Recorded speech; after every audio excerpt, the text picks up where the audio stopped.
It is all about people migrating for purposes of development and at the same time trying to avoid the security risks that these people may encounter. All right, so we have had a number of challenges within the common market itself and the migration of people. For example, there are challenges of lack of awareness of the opportunities that are there in the East African community. As a result, most people do not get an opportunity to explore and use the opportunities. There is also a challenge of not having or using national IDs to allow movement of people within the community, although some few countries within the community have started to do that, but not all countries have joined hands. Migration law, labor laws are also not well harmonized or fully harmonized within the community, the result of which some people who want to move around face difficulties. We also have high costs of transport within the community. There are issues of delaying the adoption of a common mechanism within the community to deal with refugees matter. For purpose of noting, one should know that the East African community has a large population of refugees within itself. And all those, almost 95% of the refugees in the East African community are produced from within. And therefore, if the community has a common mechanism to deal with this matter, it may assist in the free movement within the community itself. So we have issues of youth unemployment, we have issues of misunderstandings and sometimes failure to timely come up with common mechanisms to address common challenges. And a good example is during COVID-19, where each country had its own way to deal with that, whereas a common mechanism could have helped. Those who remember those bad days, each East African country was not permitting anybody to move across, and that was not very good for the movement and migration within the community. Again, there is also insufficient level of permitting students' mobility within the community. So other communities have started to do this, where students would go to one universities, get credits, and those credits are actually recognized in their home universities. But now, that part is also not very well dealt with within the community.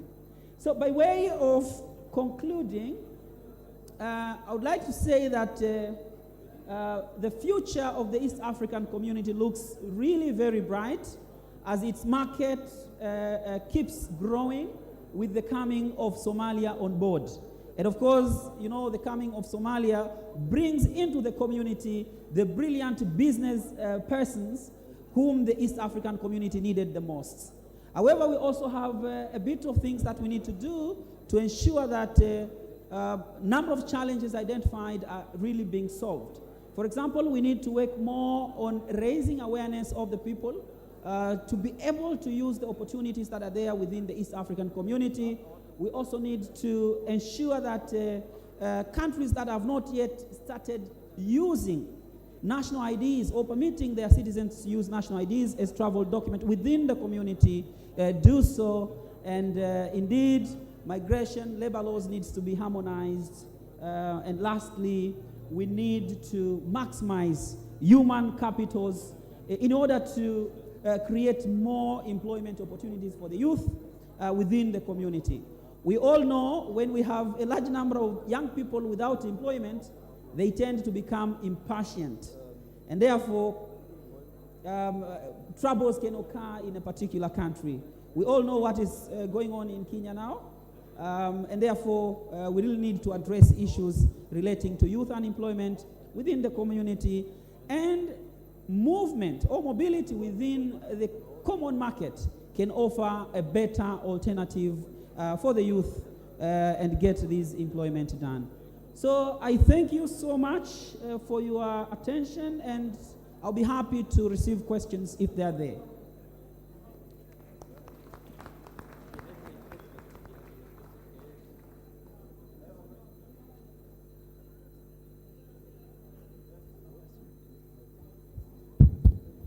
Thank you so much.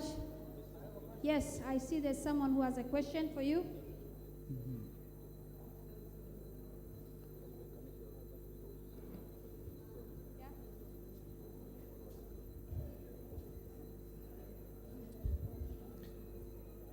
Thank you, Dr. Protas, for your insightful presentation. I just wanted to ask you 2 questions. You have said the challenges are lack of awareness on the available opportunities under the common market. I just wanted to know, the lack of awareness, the challenges can be minimized, or challenges can be rectified through capacity building. If it is yes, how can the capacity building be made? Also, you have said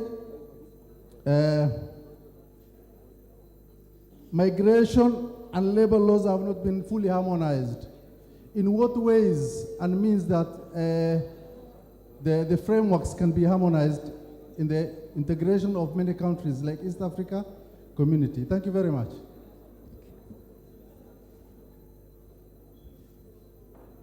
Thank you so much. I think maybe we should take another question if there are any other questions. Yes. Ms. Molel, right?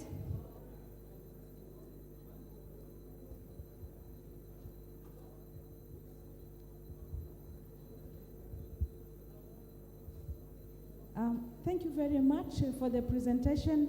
Mine is to the presenter. Mobility is a positive thing when you look at regional economic integration. But again, there's another school of thought that as we facilitate that, there could be a health security. How do you see the East Africa community being able to promote people to move freely, at the same time being able to secure the region from any other impacts of the mobility?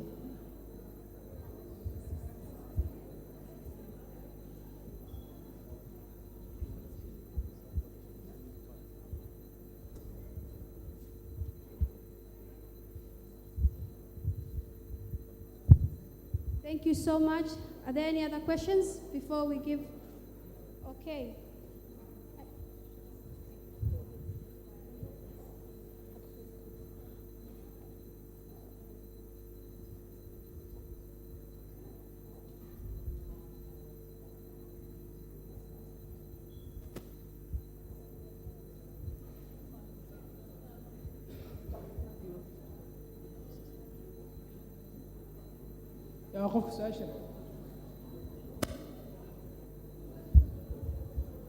Thank you very much. My name is Shafi. I'm from the Somali Researchers Association, SRA. You have mentioned that mobility of the students, and then you mentioned that universities recognition. So as a Somali, we are more interested to see how can Somali universities integrate with Kenya, Uganda, Tanzania, name it.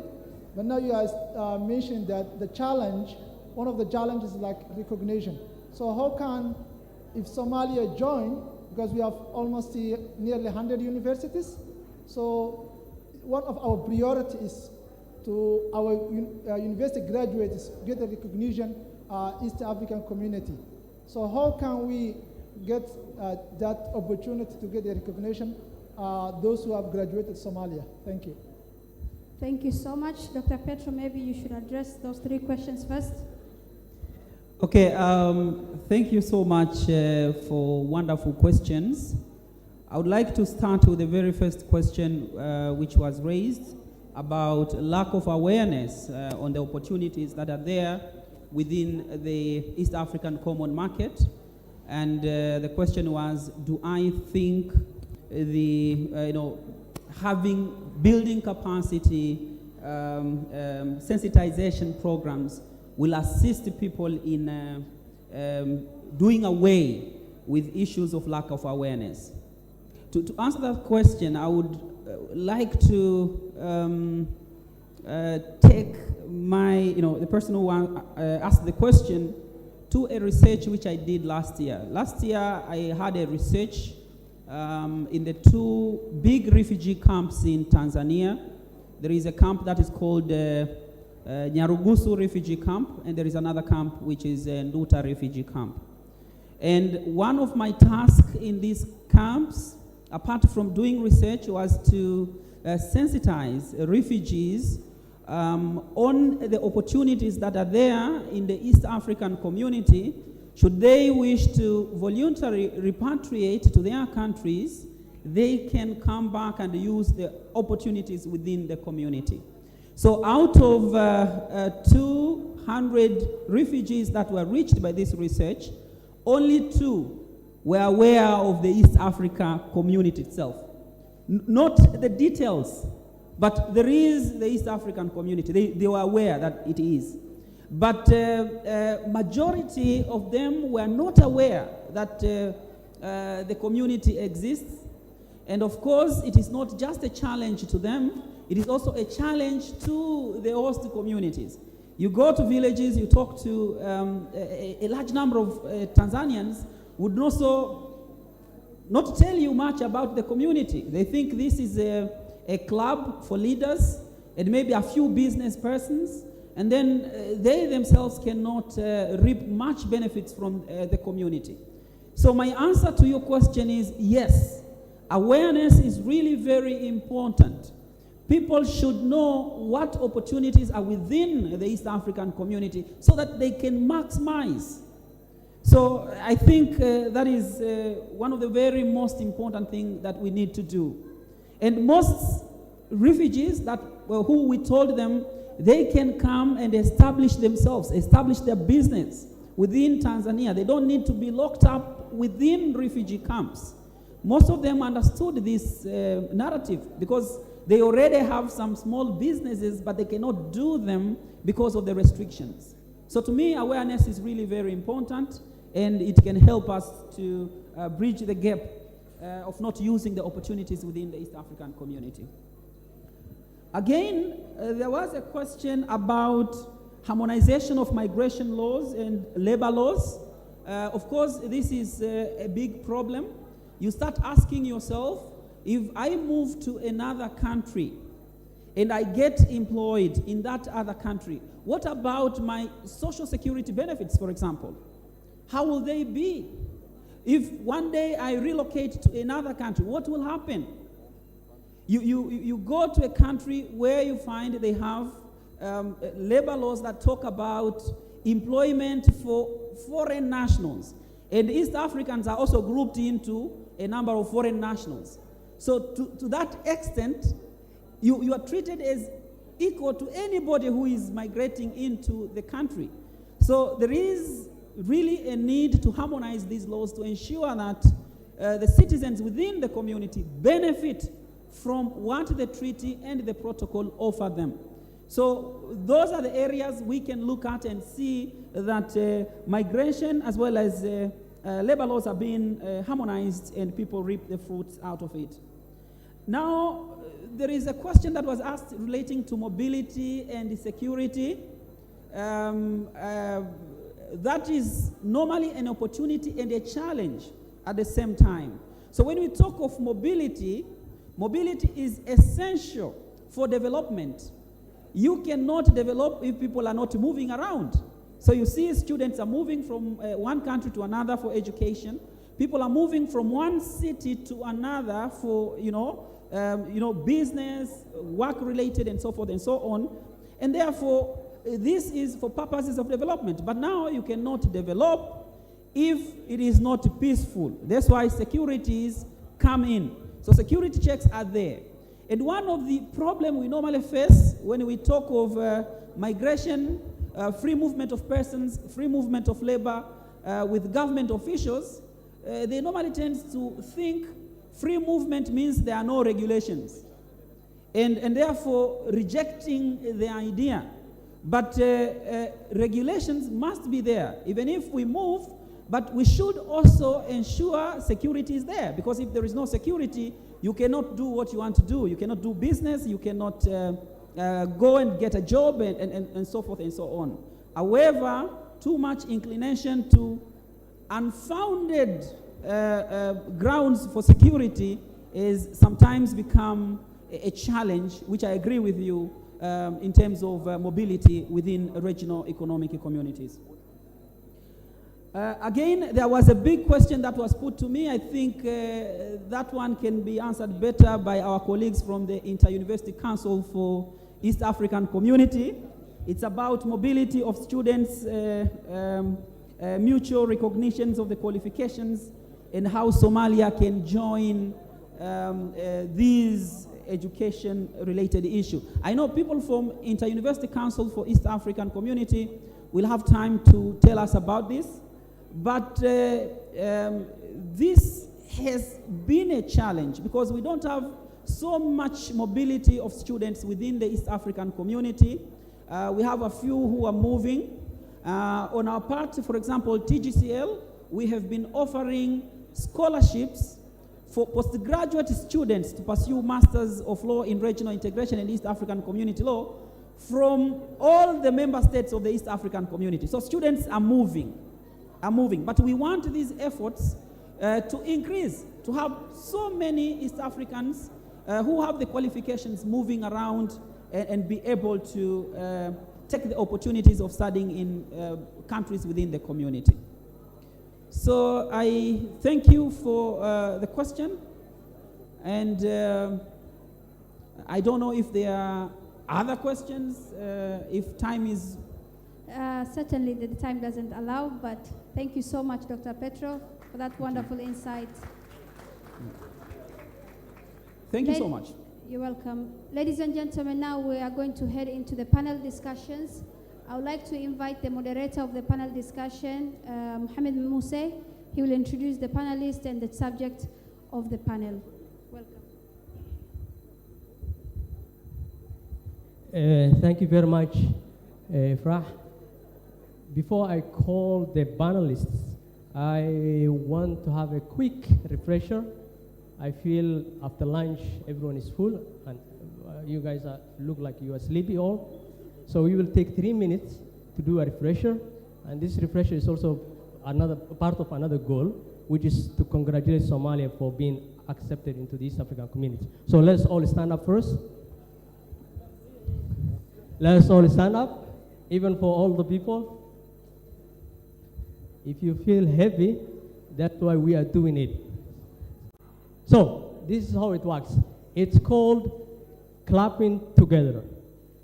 So we all need to clap together based on the number I say. If I say 1, you all need to clap once, but it has to happen all at once. If not, then some people are still sleeping. Yeah? So let's test it. 2. Yeah? This middle part of the room is still sleeping. Yeah, so that's how it will work. 1. No, it's not synchronized. 1. Yes. 1. 0. Yeah. So still some people are sleeping. Your hands are working, but not the brain. Okay, let's do it again. 1. 1. 2. 2. 0. We will not stop until we all get it right. Okay, again, let's do it. 1. 1. 2. 2. 0. Yeah. Okay, last time this is 10 for Somalia. Thank you very much. Thank you all.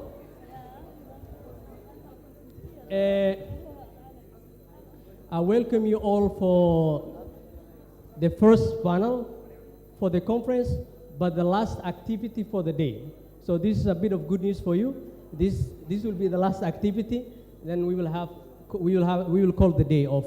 The panel. Let me call first the experts we will have on the panel.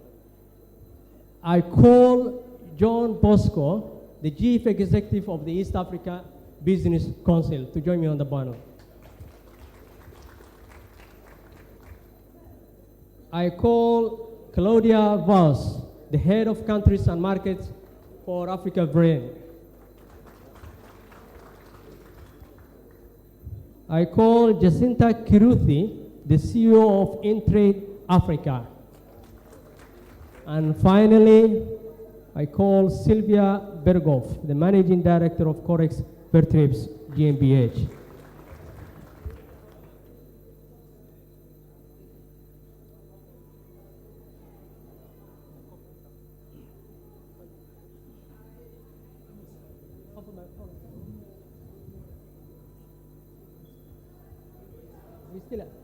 Okay, sorry, I was told there is one more activity which I cannot speak.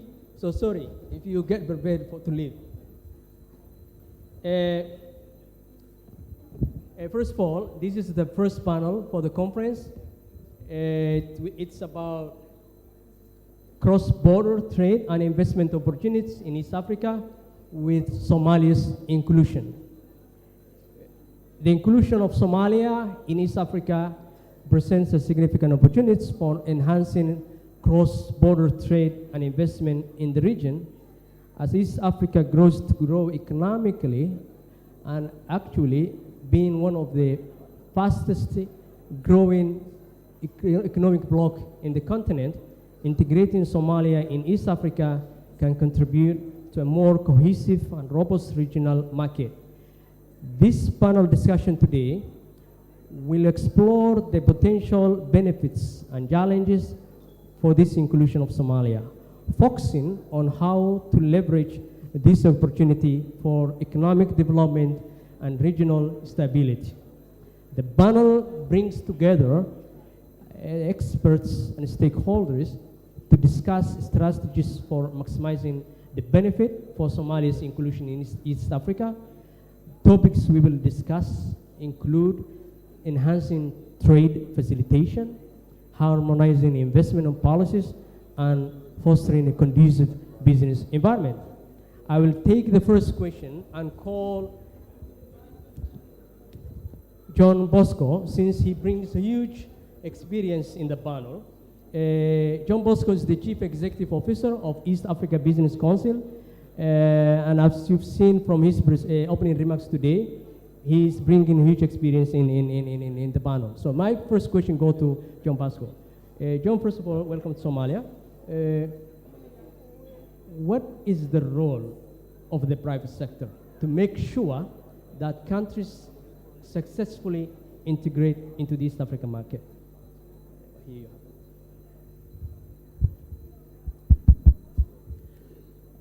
Good afternoon. We need to see the room very, very proactive. Allow me again congratulate the Federal Republic of Somalia for organizing this first ever conference when the Federal Republic of Somalia joined the East African community. Again, congratulations. And also my congratulations is to all stakeholders, including the German Development Corporation, for supporting this important event. EABC, as I mentioned, we are a regional private sector body representing the interests and aspirations of the private sector in the EAC. Dr. Petro has highlighted, and I want the audience really to underline the two important pillars: people-centered integration and market-driven integration. Those are very important fundamental when we talk about bringing new members in the integration aspect. People-centered and market-driven. People-centered integration means welfare enhancing, meaning prosperity, shared prosperity among East African citizens. And market-driven means that private sector need to read the integration agenda, because when we talk about goods and services, they are produced by the private sector. And that is very, very, very important. That's why I'm happy, General, to fly from Arusha to come and share the insight with eminent stakeholders here. So when why, and everyone would ask why did the Somalia join the EAC?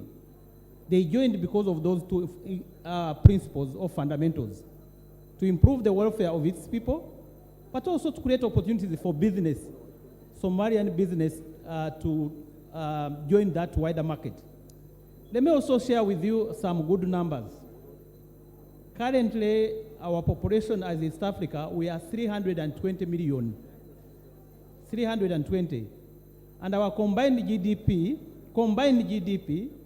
is gross domestic product, is around 325 billion US dollars. So it's a huge market, almost a quarter of the entire continent. So for whoever is doing business, that makes a business case. Whatever you are selling, whether you are selling tomato, whether you are selling, that makes a business case for you. It makes a business case in terms of trade, in terms of investment. So those are numbers are very critical for whoever wants to do business across the region. So having said that, and I think the previous moderator has mentioned, we do have what we call a linear stage of integration. We have what we call customs union. We have common market, where the factors of production, including labor, is included under common market. Then we are moving towards what we call monetary union. Then ultimately, political federation. Those are the critical 4 stages of integration under EAC. And when you look back, and I've been sharing this everywhere, why East Africa is the fastest growing? Look at all the research by IMF, World Bank. Why is East Africa the fastest growing region? Generally, even during the COVID, the only region that survived the recession was East Africa.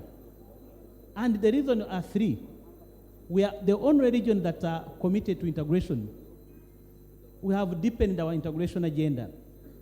The second reason has been productivity. I heard this morning, when you look at the level of entrepreneurship within East Africa, no any other continent where the business acumen is very high than East Africa. So entrepreneurship level, we've done a study as the East African Business Council. East African are more entrepreneurs than other business entities across the continent. And the third aspect, why we survived the recession and we are fastest growing region, is infrastructure development. When you look at our ports, Port of Mombasa, Port of Dar es Salaam, you will see a lot of a kind of a paradigm shift in terms of investment in infrastructure, not only hard infrastructure, but even soft infrastructure. Kenya now is leading in terms of digital infrastructure across the continent. The recent reports also from Brights in the UK indicated like Kenya is #1 in the entire Africa in terms of attracting investment despite the other challenges, but we are still the most preferred region in terms of attracting investment. So I think those are opportunities, but coming to challenges quickly, there is still several challenges that are hampering our integration agenda. And I think one is the harmonization of our laws, policies, and the predictability of our policies. Policies must be predictable. We have good policies, but sometimes we tend to disrupt these policies. So the business community wants stable, secure, and predictable policies and regulation. Another challenge has been issues of non-tariff barriers around the borders. I mentioned yesterday when I was coming, I was excited to see that the migration welcomed me. In other countries, you must have to take 2 hours filling the paperwork. We cannot do integration when we are still using manual system at this digital age. We must change our mentality. Okay? So I think those are some of the problems that we need to handle. But finally, the issue of access to patient capital is very critical for business to grow. Thank you very much. Thank you very much. Thank you, John Bosco. I will get back to you, especially with transferring your experience to the Chamber of Commerce in Somalia. Now I go to Claudia Vos. Claudia Vos is the head of countries and markets for Africa Variant. Africa Variant is the Africa Association of German Businesses. They represent the interests of the German businesses in Africa. Claudia, Somalia now is in the East African market. based on your experience of supporting the German businesses fully integrated into Africa, what do you see for Somalia? How Somalia could enhance its cross-border trade with East African markets? Thank you for the question, and thank you for having me. It's a great pleasure and honor to be here. Before I answer to that question, I would like to introduce what we really do. We represent the German business community. You might know some of the German business companies like Volkswagen, Siemens. I saw that the headsets, it's Bosch that produced them. It's also a German company. So, but apart from that, you have to bear in mind that the German business community, the backbone of this community is the small and medium-sized enterprises. The structure of the German business community is a bit different than those, the French ones, the Italian ones, and all of them. Our backbone is really the small and medium-sized enterprises. And now the question, why are they not yet in Somalia? To be honest, they are not yet on the African continent. You have to bear in mind, these big companies that I just mentioned, Siemens, Volkswagen, Bayer, Bosch, they are on the continent already for 50, 60, 70, 80, and even 90 years. We celebrate our anniversary this year. We are there already since 90 years supporting German companies being active on the continent. So they don't really need what we do. They don't need our services. But the small and medium-sized enterprises, they need our services. They need the support of Afrika Verein, of the German business community. Why? Because in Germany, we still have a problem of perception. When it comes to business on the African continent, you have to bear in mind that these owner of the small and medium-sized enterprises, these are mostly family-owned enterprises, and when a family owner now is only seeing hunger crisis and catastrophes on the television, who will go and go to the African continent, do business in on the African continent when the risk is so high? And I really admired how the president, His Excellency, was really frank to tell the bottlenecks, and we have to mention that. The worst, the image of the African continent is already bad, but for Somalia, it's even worse. So now what do we have to do? We have to attract these business people even though. And how do we attract them? In doing conferences like this one, very professional. I want to give you a very, very big thank you for this professional organized event.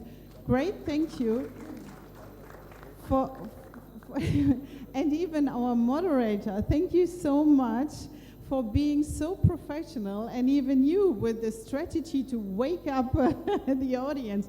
You know, our organization, we're doing like 100 events. We just had an event last week concerning the healthcare sector. So all the healthcare experts, they met in Frankfurt, and we did this event. So I can tell you, the way you're doing it is really professional. I've attended so many big conferences. This one is so well organized. The only thing, moderator, you were doing it so lovely, and I love the way you were so strict with even the excellencies. There's only one thing, you have to be severe with the participants as well. Behind there, please be quiet. Thank you. You have 2 minutes. No, I really admire what you're doing here. It's so important, you know. We have to bring over the business people. I already brought over one, but this is one of the brave ones.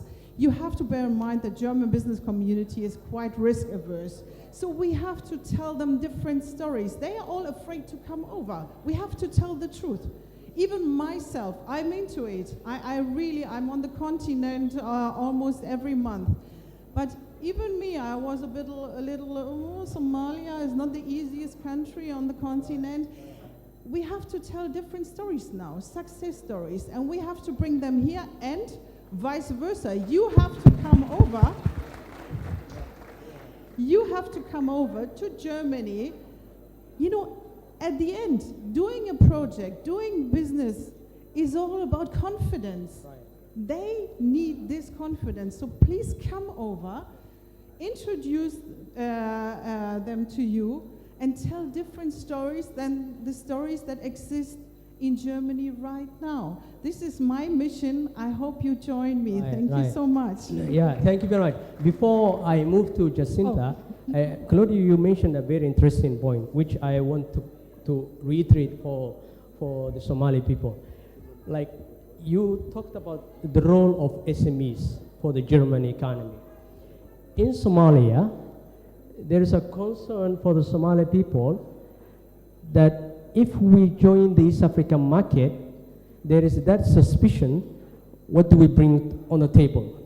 Now, Kenya has big organizations, big companies.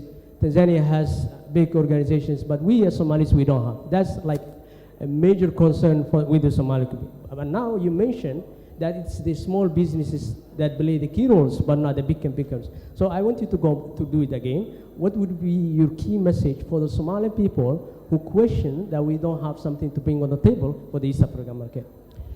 You know, in my point of view, regional integration is key, and therefore I'm very happy that Somalia joined the EAC. Put yourself into the shoes of a business person. What is important? First of all, market size. You know, compared with Kenya or even Ethiopia, Somalia is a relatively small market. It becomes bigger within the EAC. Now you're part of this big market. Now it becomes interesting for the business people first. What is also interesting and what is also important for a business person, security. Of course, stability and security. Joining the EAC is also something that is important for the image of Somalia. Okay, they joined the EAC. That means something. That means they are integrated into the EAC. Now it's a different story to tell. And now what you asked me, what is Somalia bringing in? Think of these things, G20 now. You know, even now, the first step is EAC. The next step then is the AFCFTA. I remember that Somalia was one of the first ones to join it, but you did not ratify it yet. You're one of 8 countries, if I'm not mistaken. Yeah, this must be the next step. Just this one aside. So when now, what brings in Somalia? The G20 is, we all know, is a very, very big organization, and the AU is now member of the G20, and I'm very proud that Germany really supported the African Union to be a member of the G20. And the EU even, the EU and AU relationship becomes more and more important. So let's talk about this, what's the initiative, the EU initiative, Global Gateway. The one that came on the table to do something like the opposite or the challenge for the Chinese, right, with their Belt and Road Initiative. So this Global Gateway Initiative now has, for example, they identified the East African Corridor, and Somalia plays a big role in that, for example, with the port and everything. It's so important. Blue economy, we talked a lot about it. So this, I think, being part of these initiatives, of these big organizations, I think without Somalia, to be honest, it doesn't work. Thank you very much. Thank you very much, Claudia. I hope that answers the question for many Somalis who still question the membership of Somalia in the East African market. Going next to Jacinta Kiruthi, the CEO of Intrade Africa. Jacinta, I want to ask you a question related to the legal aspects of the East African market. What do you think of the labor laws for joining the East African market in relation to Somalia, considering that there are those misconceptions about security and everything from Somalia. How do you think Somalia could ensure a smooth transition into legality aspect of the East African market? Okay. Thank you very much. Good afternoon, everybody. Good afternoon, Somali and its friends. We are so excited to be here. I will speak a little bit of Kiswahili. Hamjambo. Nalete baraka kutoka Nairobi. Wangapi wenu wametoka Nairobi? Wamefika Nairobi. How many of you have been to Nairobi? Most of you, isn't it? All of us. Actually, majority of you have been to Nairobi. Now, we are so, personally, this is very personal for me, because half of Nairobi is Somali. True or false? True or false? We have little Mogadishu in Nairobi. Yes, we have actually not small, but we have a big Mogadishu in Nairobi. And it is so nice to reciprocate the same, that me from Nairobi can now come to Mogadishu. So I really want to thank the organizers that have put this conference together. Thank you for the hospitality that you have extended to us. I am very fortunate to have interacted with a few of you in Nairobi. I see my brother from IGAD. So I feel like I have come home. So thank you very much for having us here. So let me dwell in terms of the question to do with legality of the labor laws in terms of joining the East African community. As it has been mentioned over and over again, when you join the East African community, you become a member of a bigger region or a bigger market. So the question now becomes, what are you bringing to the market? You're definitely not coming empty-handed. There is something that you're bringing to the table. And what we are all aware about, for those of us who know about the big Mogadishu in Nairobi, is the entrepreneurial spirit. My brothers and sisters from Somali are very enterprising, they are very marketable, and they're very resilient. They're literally the economy's business community. So when we talk about now the formal sector, the international communities have been in Somali for a very long time. And I believe a lot of the labor was drawn from Nairobi, isn't it? So you have the UN missions, you have immigration, you have all those big international communities that have been coming to Somali for a very long time. So as now we move into a bigger market, the question we will be asking ourselves is, what skill sets are we exchanging in the marketplace? I also find, especially in this room, a lot of digitally savvy individuals. We can see from the battery of reporters, from the photographers, from the people who are taking numbers, and also, believe it or not, from the organizers themselves in the way that they engaged us right from the beginning. So there is a very big pool of digitally savvy individuals in this particular market. But I know there is room to grow. So what I feel the opportunity that exists, that is there, is exchange programs. I think we can open up room for capacity building initiatives for you to come to Nairobi and people from Nairobi to come here, isn't it? So that sort of exchange will enhance the sort of skill sets that are put on the table. So I think, is that in a nutshell, Mr. Moderator? Okay. Thank you very much, Jacinta. Yeah, definitely. That would be something that will help both Somalia and the East African market. Now I go to Sylvia Berghoff. Sylvia Berghoff is the Managing Director of Corex Vertrips. I hope I am pronouncing it correctly. It must be a German word, but yeah. So you work as part of a distribution company within the European market. Yes. And now we have a lot of Somali businesses here. Very good. So I want you to share your experience of what would it take a company to maneuver within the East African market, taking your experience in the European market into account. Yes. Thank you very much. Thank you very much for the kind invitation. Sorry. Thanks a lot that I had the chance to be on the panel, and thank you very much for the chance to be in Somalia. I'm also a member of Africa Association, as Claudia informed you.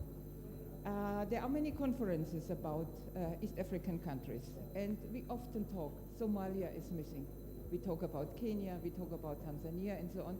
But you can be sure now that the next session, Claudia, I think will be Somalia, because we can convince the people how we have been received by heart, how friendly the people are, and I hope I'm here the first time, but not the last time.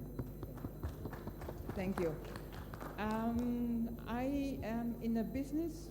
Our company is making water treatment plants. This means water from the ground, from the river, from the lake can be used. We purify the water, and it can be announced as healthy, drinkable water. We are a medium-sized company. We do our business with hard blood because we said, and our philosophy is, every human being has the right to get healthy, drinkable water. And this was an easy chance, not sending the children 10 kilometers to take some water in a canister, bring it home. We are already experienced in some African countries with success. And if you give me the permission to let you know one example what makes me goosebumps. We start in a country, the school gets a machine from us. They put it in the kitchen. By the way, the machine is solar driven. This is also one advantage we have. And the children get every morning, they come to school, their water. They open the bar, they fill it in glass bottles because we want to avoid the plastic.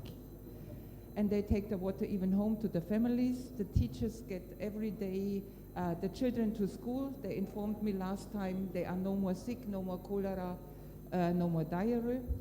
And this village where the school is has a fantastic idea. There was an investor, he had to do for some reason something good for this community. He said, I will buy a machine, you can use it.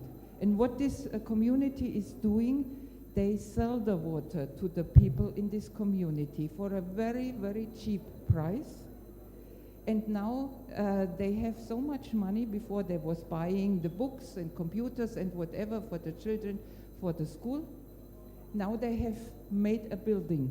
2 rooms is kindergarten, 2 rooms is school, 1 hospital, 1 kitchen, 1 bathroom, 1 guest room. The parents are happy and safe. They know that children are under treatment when they go for work. And this makes me so proud for this community. They stand on their own feet. They don't want to have it free of charge. What is free of charge is nothing worse. But maybe 1 cent, 2 cents, and the money will stay in the village. And this makes me so proud. And for these people, every time when I go there, I get goosebumps. And my philosophy is to have this also in Somalia working. Water is important for all the people, to avoid the children to go kilometers for the water, that they have it nearby, that they are more healthy. We can start slowly with 1 machine, with 2 machines, whatever. We are preferring with NGOs, the private business, and I would be glad to assist you with the advantages of our machine, perfect quality, simple to treat, for ladies especially, that they can handle the matter. Sorry, gentlemen. And this is fantastic what we think can be done. Amazing. Yes. Thank you very much, Claudia.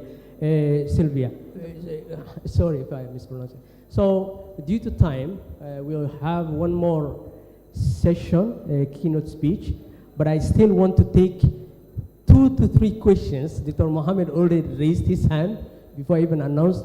So I will take 3 questions before we wrap up and move to the next session. Dr. Mohammed first, second, Deborah, and 1 lady.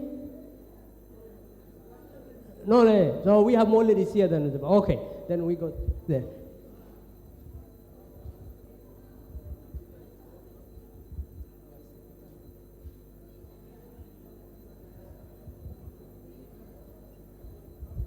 Thank you very much. I'll be quick. My question is to Brother John Bosco.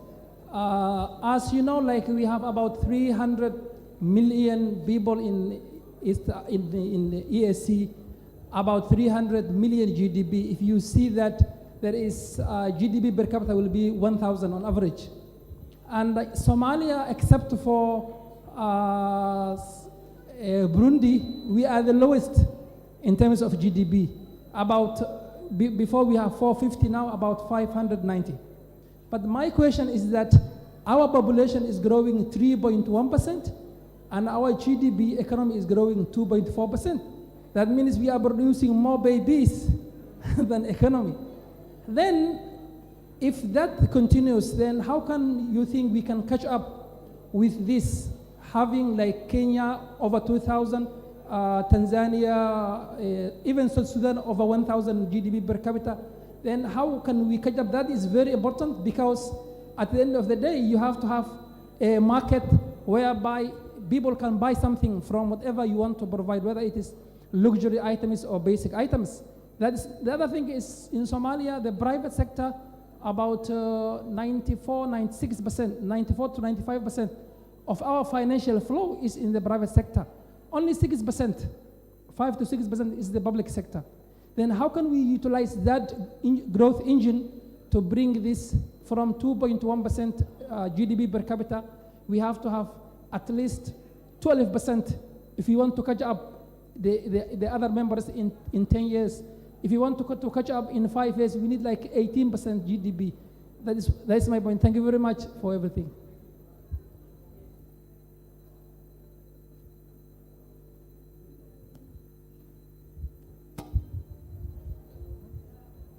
Yeah, thank you, moderator. I have a question which is directed at the presentation by Mr. John Bosco Kalisa. I understand he's representing the East African Business Council, right? Now, I happen to do research on this issue of East African community. And I agree with you. Indeed, the treaty for the establishment of the East African community makes it very, very clear that among the principles it will follow will be a market-driven economy. And you interpreted it in a manner that I also agree with.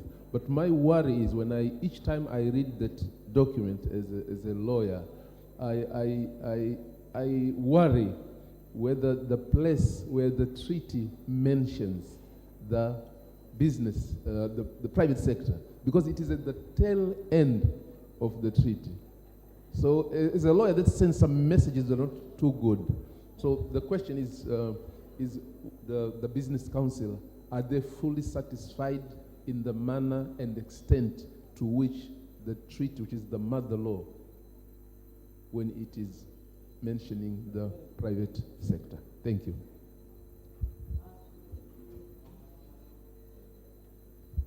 My name is Abubakar Mahmoud Muhammad from Somali Volunteering Work Forum. Since the unemployment rate in Somalia is skyrocketing, and the East African community is another opportunity for Somali youth, how the East African market can be made ready for Somali youth, and how inclusive policies can be empowered for employment. This question is directed to the Mrs. Kruthi from Kenya. Thank you.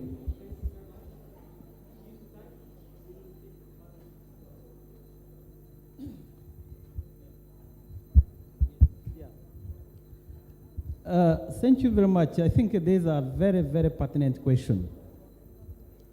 And maybe before I respond to my friend's question on the GDP per capita for Somalia, vis-a-vis other EAC region, apart from Kenya, other EAC are still regarded as the LDCs. Apart from Kenya, general Tanzania, I think this year is graduating, Tanzania and Rwanda. But Kenya is the only low middle income country. Their GDP is $2,100 US. Tanzania, Rwanda, Uganda, they are $1,000 US. Somalia, of course, is on the lowest. When I came, then I checked that. There's 610. You are ahead of Burundi. And this relates to the question my sister from Germany raised.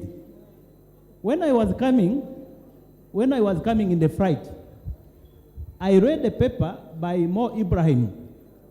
He said, Africa, we are losing 70 billion US dollars because we are poorly rated. Poorly rated, we are losing every year 70 billion US dollars because our rating is very bad. That is the same international perception about Somalia, about East Africa. So we need to change this narrative and bring the real rating. And when I read the paper, the rating also is created by our own, because we don't trust our system. We don't trust our system. Someone said a number of Somalia in other countries, and before you attract an investor or an investment, they must work with the local. So to change that narrative, we must build confidence to our local investor. Before you attract international or regional investor, to change these narratives, to develop this value chain, first build confidence within your local investors. That is the critical and that is the key message. So how to raise from 600 to 10, I agree with you, we need to double. And I mentioned this morning during my presentation, you must deliberately identify value chain, regional value chain, where Somalia has comparative and competitive advantage. I did elucidate 3 of them. 1, you need to develop your blue economy. No any other country in the EAC that has access to coastline than Somalia. That is 1. The second one is a very dynamic, vibrant, enthusiastic youth, like young moderator. These are we need to develop these young people. We need to create confidence within our young women, young men, to do business.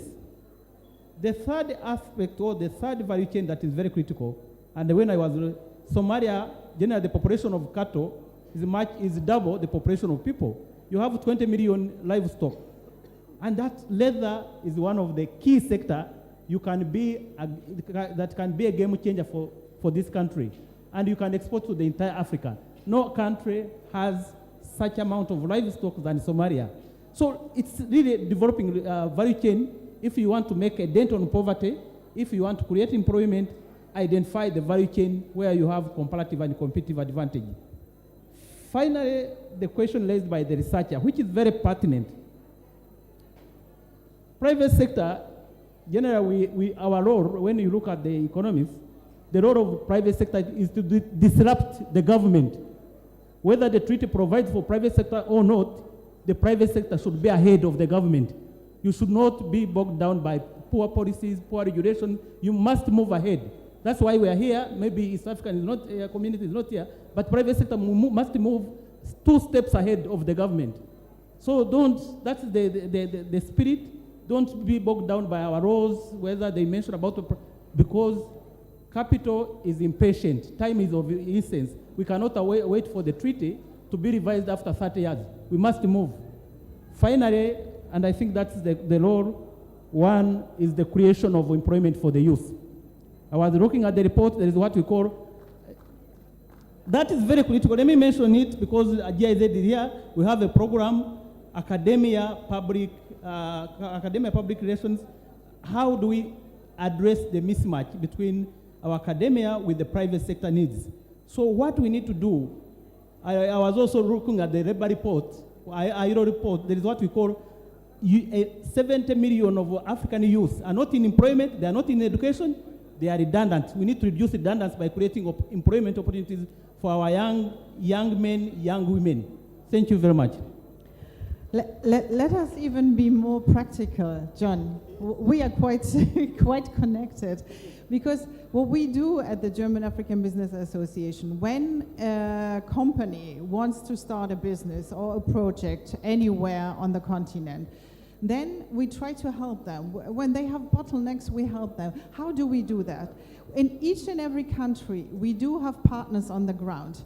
EABC is one of our partners. We have an MOU since 2016. So what does it mean now practically? We do have an expert circle on EAC. That means we are pushing things forward for our companies so that they can engage in this enlarged market, right? And what are we discussing about? You know it better than I do. We are talking about how can we make the East African community a hub for manufacturing? How can we make it a hub for healthcare, for example? These are the things we talk about, and which is very practical, because sometimes I have the impression, especially the youth, they think, oh, EAC, but what does it mean in practical things? Well, how does it work? It's a treaty, it's on the paper. What does it mean for the people on the ground?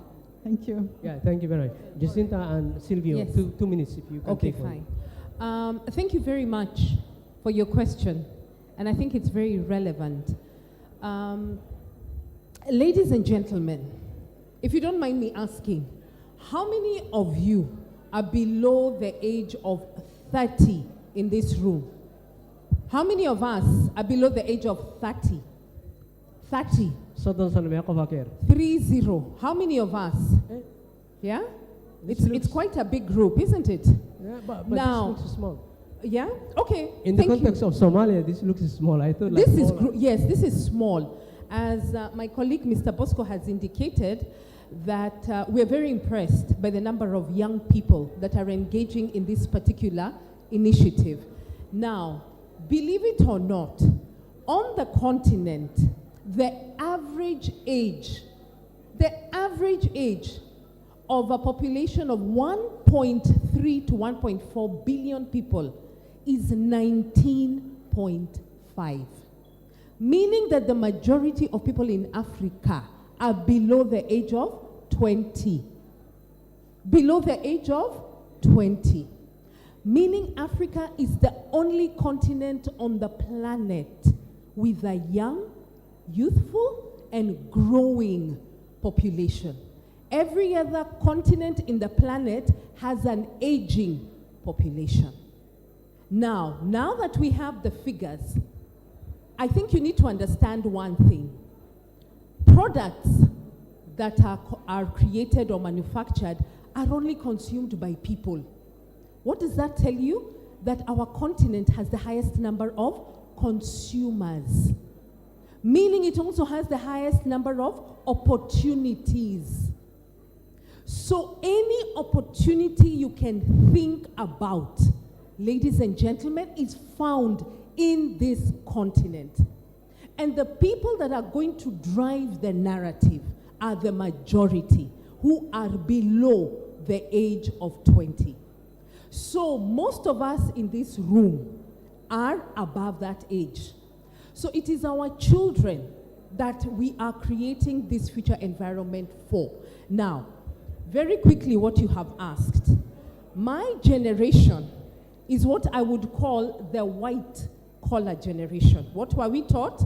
Go to school, get a degree, get a job. We have all seen what is happening in Kenya, isn't it? You've seen the media, where the generation that is after me, which we are calling the Gen Z, is taking to the streets. Why? Because our government has been unable to provide jobs for them. Then the question becomes, the government is not in a position to do that. So what do we do with our youth? Where I come in, or where I think I come in, is telling people we have to take our future into our own hands by redefining what education means. We, in this economy called Africa, are consumers and not manufacturers. True or false? The things that we export are what? Agricultural products. But the things that we import are very high value items. Let us take an example in this room very quickly. Please tell me one thing that was made in Somali. Just one. Please. Let us look at our air conditioning, look at our microphones, look at our phones. All of us have very expensive phones. Look at our cameras, look at our laptops. Are any of those things made in this country or even in Kenya? No. What are we doing? We are importing. Where I come in and change the narrative is that the skill set that we need, one, is to increase innovation. We have to be the generation that starts changing and saying anything that we want to consume, we make. True or false? If we don't do that, how are we going to create jobs? We won't. So the element of creativity and a different way of thinking, which says, now I am responsible for what I consume. Can I make it? Can I make my own bread? Can I make my own food? Can I make my own clothes? Can I, when people come to Kenya, they are shocked by the amount of products that they find on our shelves. For example, this water, this brand is from Kenya. A little bottle like this, it's called Dasani. All right? Now, as a population, the Somali people, I want us to challenge ourselves and to challenge the status quo. Going forward, ask yourself as an individual, what can I make for consumption? And once it is in surplus, I should be able to sell it. Only then will you generate jobs, and only then will you realize that there has been a very big gap when we started importing things. And the most important thing that we have to get and secure is food. Unless a people can feed itself, a population can feed itself, it will never be free. So please, feed yourselves first.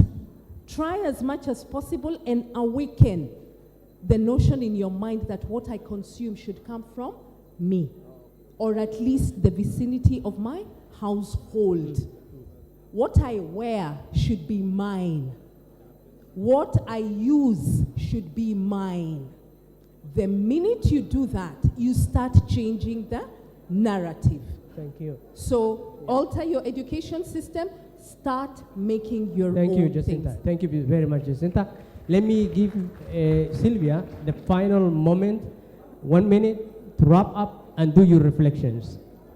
Okay, yes, as I said in the beginning, thank you very much again. Thanking for the professional organization. And let me give you one sentence more. I forgot to tell you that the machines are even for schools and universities and hospitals. And I hope really, and I would be very glad to come again. Yeah. Thank you very much. Thank you for all. Thank you. Thank you very much. That wraps up our first panel for the East Africa Conference 2024. Please join me in giving the biggest round of applause to John, Claudia, Jacinta, and Sylvia. Thank you very much.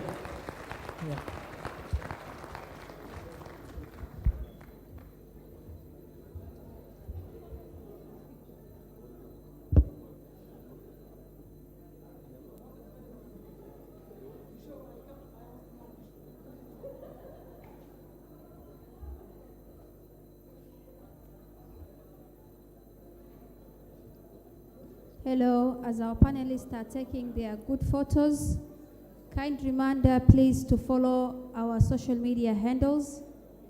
It's EACON. Now for our final activity of the day, I would like to welcome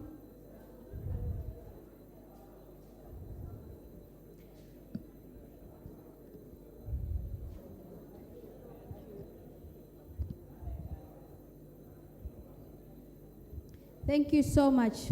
One more applause for our panelists. For our final speaker, I would like to welcome Professor Koti Chilambo Kamanga, who's going to speak on migration in the East African community. Professor Koti, welcome.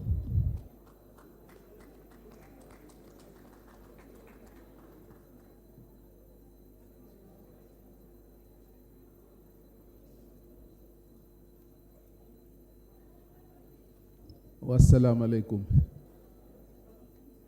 I had prepared the presentation with 66 slides, but because I must talk only for 10 minutes, so I've cut them down accordingly. So I'll only spend 10 minutes. So now, my colleague Protas talked about migration, and I'm still around that same area because I'm going to address the issue of refugees. Not only because it is related to migration, but it is one of the most topical issues in our region. It's an ancient problem. The size is becoming bigger and bigger. There are new complexities coming in with each passing day. So not only the size, but also complexities. Now we have, mixed migration flows. You know about this.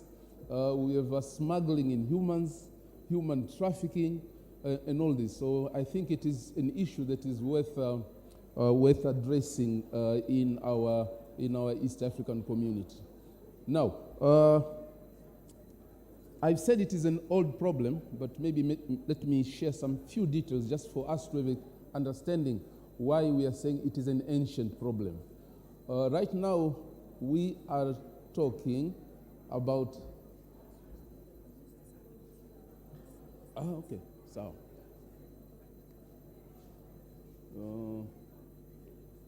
I'll spare these issues. Let me like this.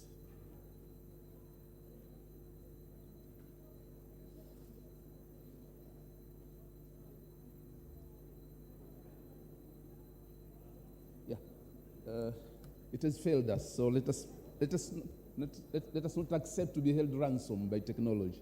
Let us set ourselves free. Let's just have a normal conversation. So, in terms of magnitude, let's begin how old is this problem? All the time when we are talking about refugees, what quickly comes to mind is the refugees that we know today. Somali refugees, Burundi refugees, Rwandese refugees.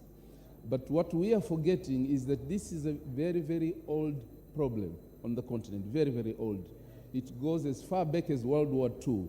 Those of us who are from Tanzania, those of us are from Kenya, those of us are from Uganda, will remember that in the wake of World War II, some of the victims of World War II, especially the Polish Jews, right, they were reallocated and resettled here in East Africa, in Uganda, in Kenya, and in Tanzania. So it's that old.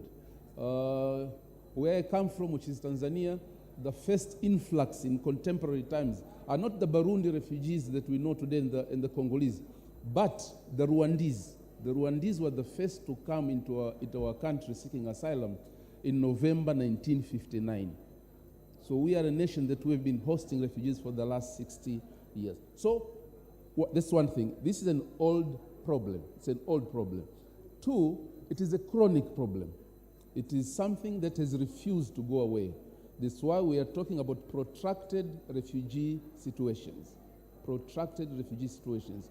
Now, this issue that it is an old problem and it is a chronic problem, I think is important for policy makers, that when they are designing approaches and interventions, they should bear this in mind. They shouldn't look at the 324 million refugees in our region as something that is transitional. It's something that will go away tomorrow or day after. No, the facts are there, very clear, right? Since 1959, uninterrupted 60 years plus, we've been hosting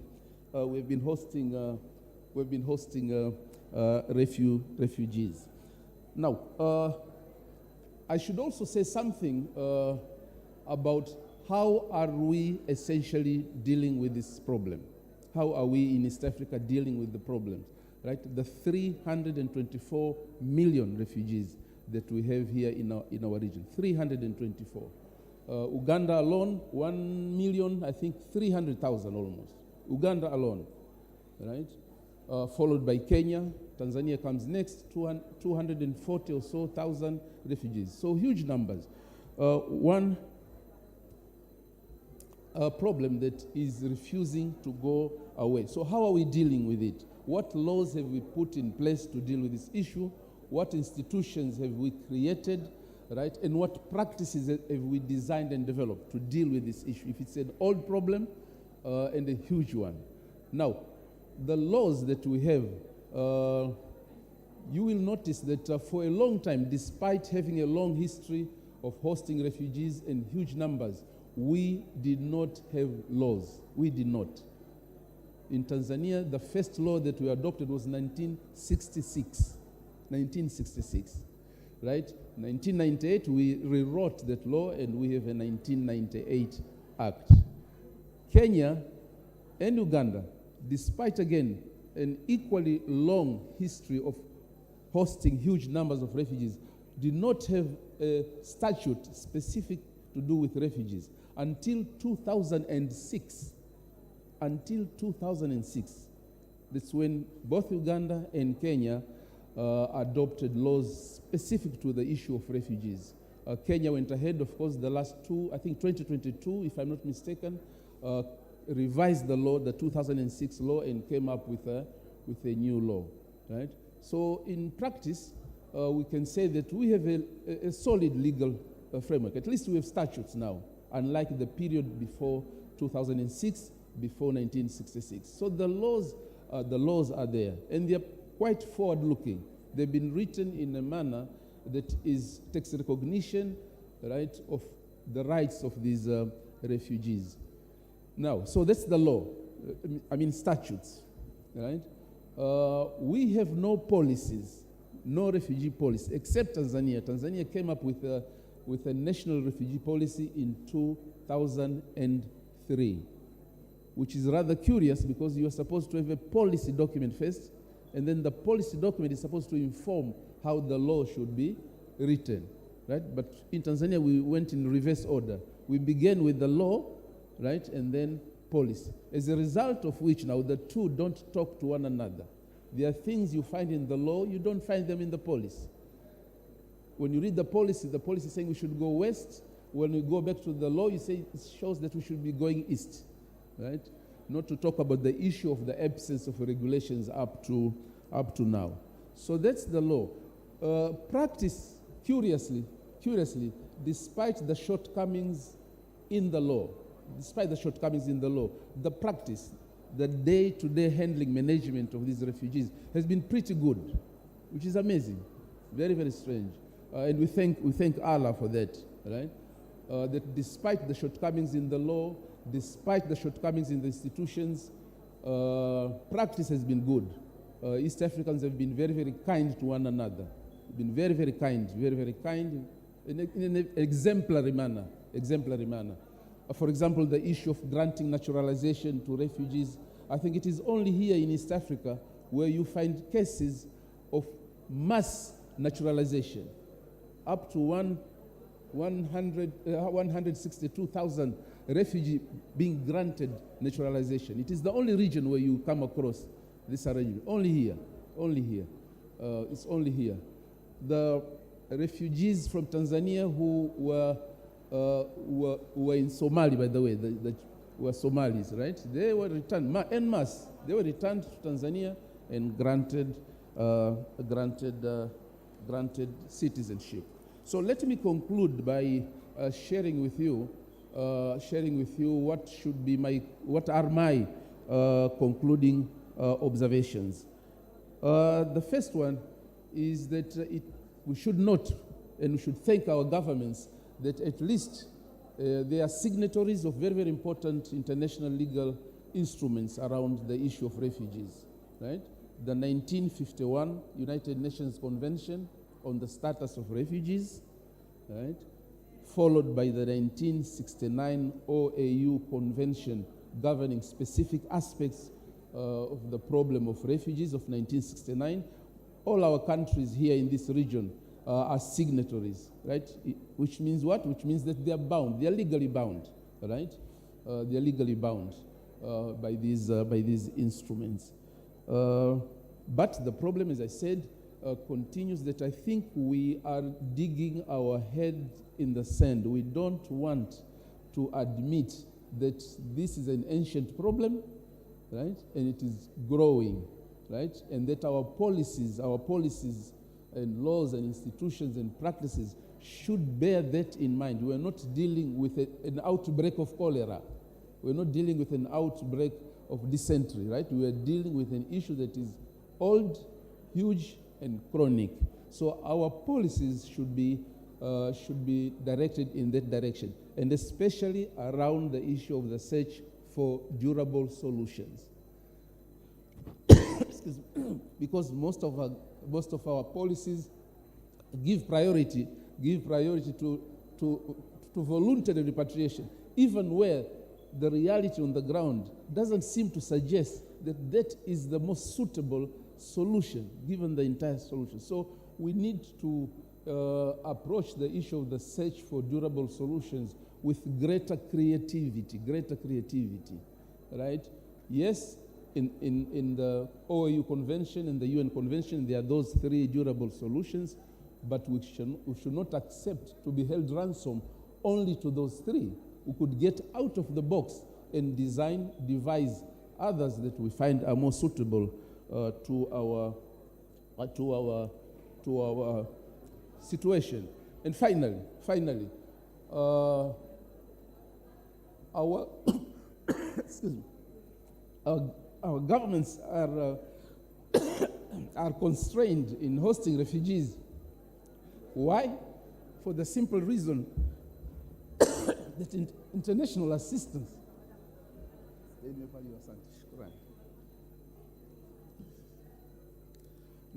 Not everything is cured by wine. Sometimes water can do it, the trick.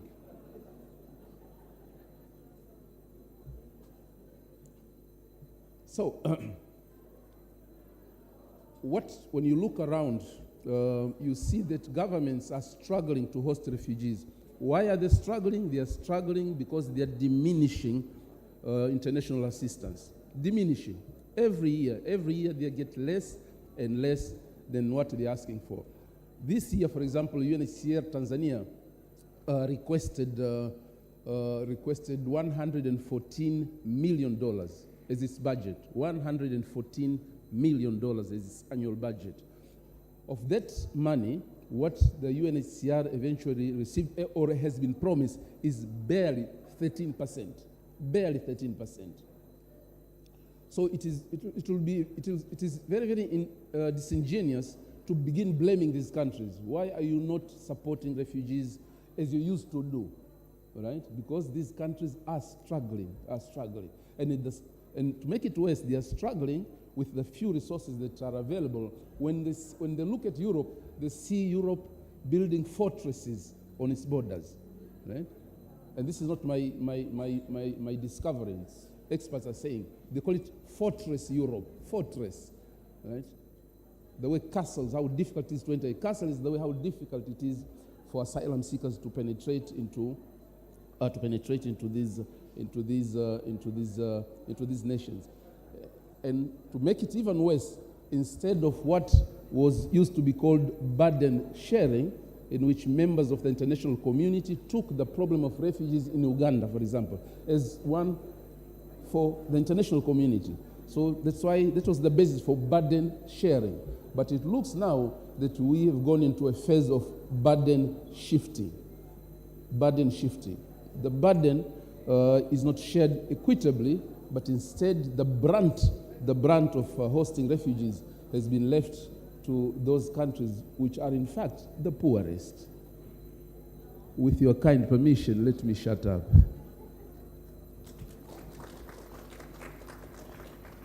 Can I take questions from the floor or? Okay, thank you.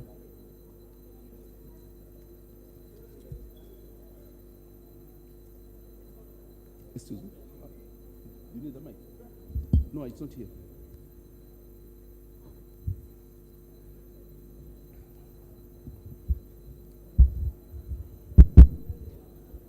Prof. Yes, please. You did ask me a question. Let me also ask you a question.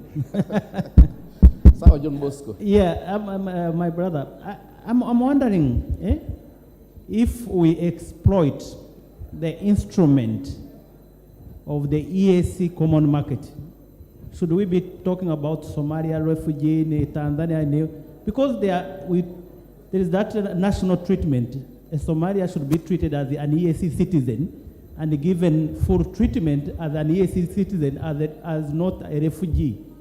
So I was wondering that should we really be discussing about refugees, one from Rwanda or one from here, or we should be treating them as EAC citizens, give them tools to work, give them tools to make income, treat them as nationals as opposed to treating them as refugees.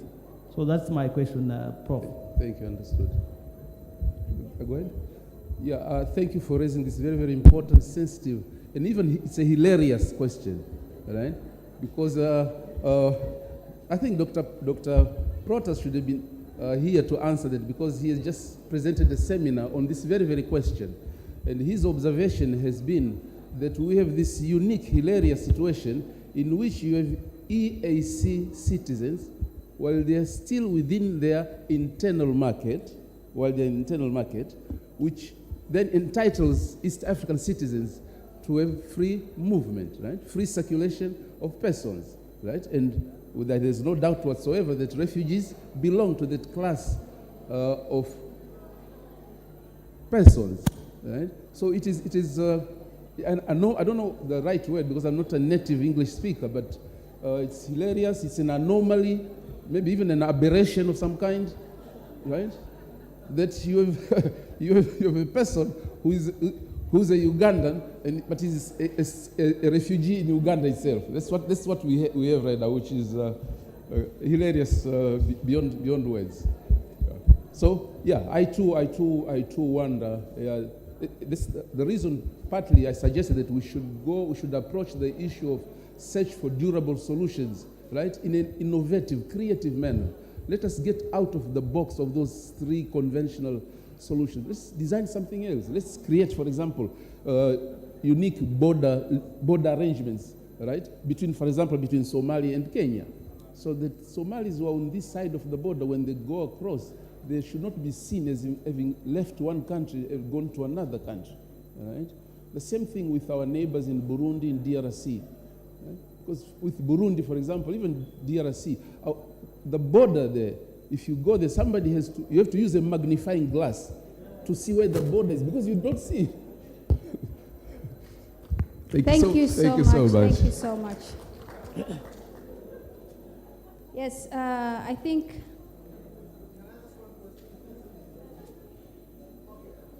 Thank you. I think the time is really not. I think one of the biggest takeaways from the panel discussion and what the professor has mentioned is that we need to redefine ourselves as East Africans, and we also need to have self-dependency, that we should be fully dependent on our abilities and the resources that we are blessed with. Now, finally, for the closing remarks, I would like to welcome Abdirizak Aden, who is the president of Nugali University and also the chairman for the Somali Research and Education Network. Mr. Abdirizak, welcome.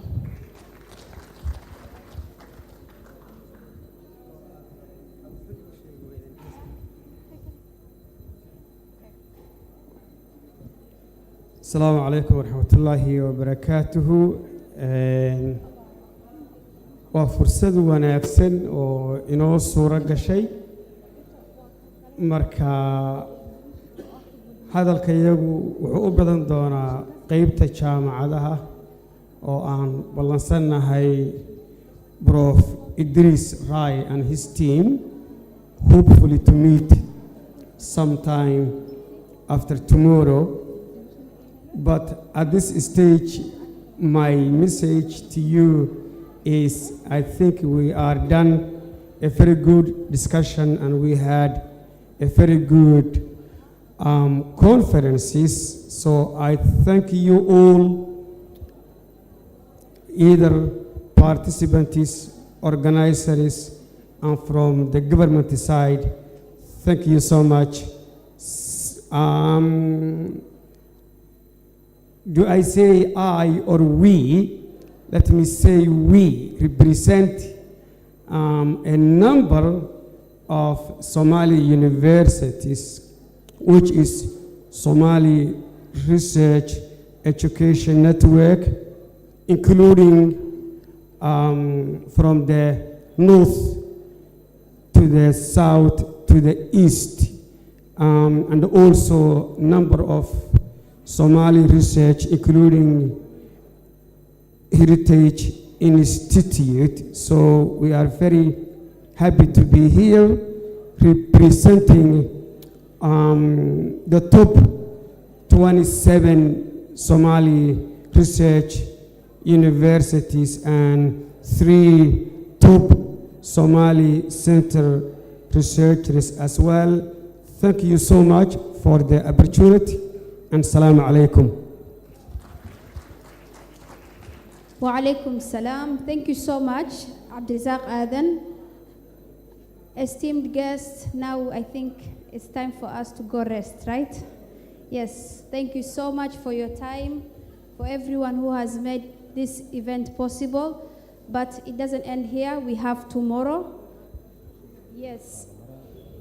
The chairman is reminding me that there is an exhibition just inside the hall. You can see there's a good art. Outside there are a lot of entrepreneurs showcasing their businesses.